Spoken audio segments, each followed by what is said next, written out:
पीछे खड़ा होई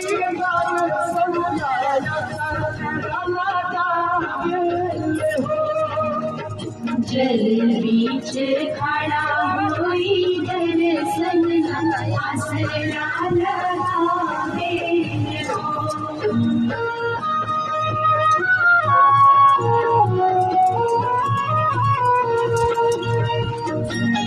Masti.in